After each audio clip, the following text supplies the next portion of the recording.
This week's Torah portion is called Ki Teitzei. It continues in the book of Deuteronomy. It's the Jewish peoples being spoken to by Moses, who is not going with them into the land of Israel. He's preparing them. He's telling them all the things that they need to know, how they need to lead their lives as they move into the more physical reality of living in the land of Israel. In this week's Torah portion, there are 74 mitzvot, 74 ways in which we connect to God that are delineated. It is the most jam-packed Torah reading with the most number of mitzvot listed. And they teach us how to be in relationship to God, how to be in relationship to each other, how to be sensitive to others, how to be sensitive to animals, how to take care of our plants, how to return lost objects, how to look after each other, how to be in relationship with each other, etc., etc.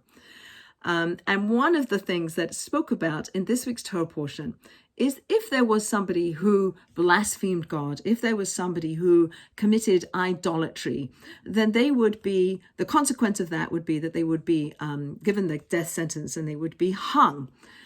The body of the person who is hung should not hang overnight, should be buried. And that's what we read about in this week's Torah portion, that if somebody committed these blasphemous, idolatrous acts, the consequence of which is to be put to death by hanging, don't leave the body hanging overnight. And there's a story in the oral tradition about a king who has an identical twin who's a bandit. So the bandit twin goes about doing banditry things and gets caught. The consequence of his actions is that he's hung for his actions. And it says that the people who would see the bandit twin hanging, would assume that it was the king. And it would reflect badly on the king to have the exact image of the king hanging on the gallows.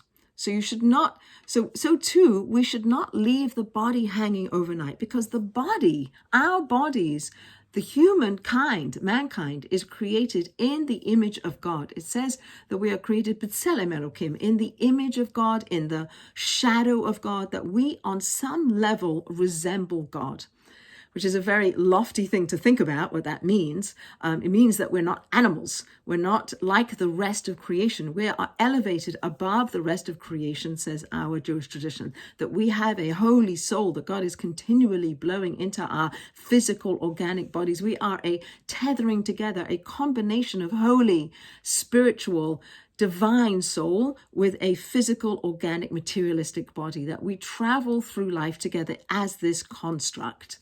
So many of the commentators speak about what it means to be created in the image of God, not in a physical way, but more in how we are, that we are endowed with attributes like free will. We get to choose how to be in this world, in the moral domain mostly, that we are able to discern and to think and to understand things, that we have language, that we can communicate with others and with ourselves. And through our communication, we create.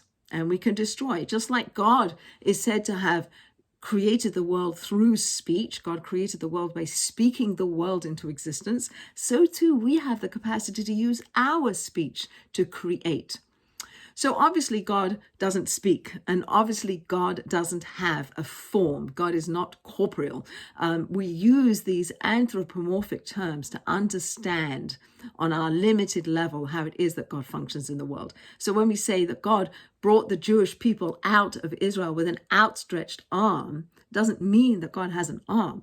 We have an arm, so that we can understand the way in which an arm functions. We can reach over and we can pull something over to ourselves. We can take something with our hands. We can use our arm in a certain way, and that helps us understand perhaps the way in which God manifests God's self in the world. And so too, every single one of our body parts is an analog, helps us understand how it is that God functions in the world. So God doesn't see, we see, we perceive things. And so we can say God sees, fill in the blank, but God doesn't actually see. God knows, or God has a perception, but our eyes help us to have a understanding, to have some way to grasp how it is that God functions in our world. So our bodies are the vessel that holds the soul. It acquires holiness throughout its lifetime, and it is considered like the king. We are created such that we manifest ourselves and represent ourselves as godly, hopefully, in the world. So some of the interpretations, like I said, are that we have free speech, or so that we have free will, or that we use our speech to create, or that we can understand and discern, or that we are elevated above the animals, that we are less than angels. We're sort of in that space between the two, but that we can manifest divine energy in the world, that through our partnership with God, we can bring goodness into the world. At the end of our lives, when our soul leaves our body, hopefully we'll be taken care of by a Chevra Kadisha, a community of people who take care and prepare our bodies and our souls for burial. So the body is still in relationship to its soul. And as we wash the body on the Chevra Kadisha, we go down the body, starting with the head, and then we go down the right side of the body, and we go down the left side of the body. And each body part, as we wash it, we say sayings that come from the book of Shir HaShirim, from the Song of Songs, which is a Megillah, a scroll that was written by King Solomon. And many say that it represents the love affair that God has with people, with the Jewish people, with mankind. And so as we go down the body and we say these sentences that come from Shir HaShirim that speak about the lofty elevation of our body parts, that our head had magnificent thoughts and thought transcendently and thought about connecting to the divine and had spiritual intentions, that our eyes only saw positively and only saw good and only were looking for good things in the world, that our mouths only spoke goodnesses and built people up and were very positive in our speech, and so on and so on and so on. We go down the body as the Chevra Kadisha wash the body parts through our intentions and through our thoughts and through our speech. We intend to elevate each body part to its potential, to its maximum potential, knowing that none of us have achieved that. We're human and we're fallible and we mess up.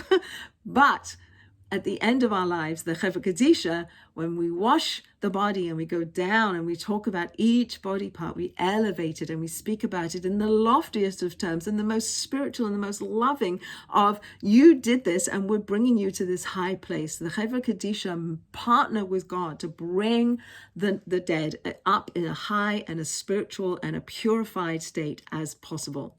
And it's a phenomenal thing to do. But I think that it speaks about the way in which we who are living use our bodies to bring goodness into the world. We imitate God, yes, by clothing the naked, by feeding the hungry, by visiting the sick, by burying the dead, all the things that we read about in the Torah that God does. We imitate God, and we have, as our body strong construct, the capacity to be godlike, to do godly things in the world, to represent and partner with God. The Chevra Kadisha, when we wash the body of the woman, the Jewish woman in our care, we are elevating her. We're bringing her to a holy and a pure state.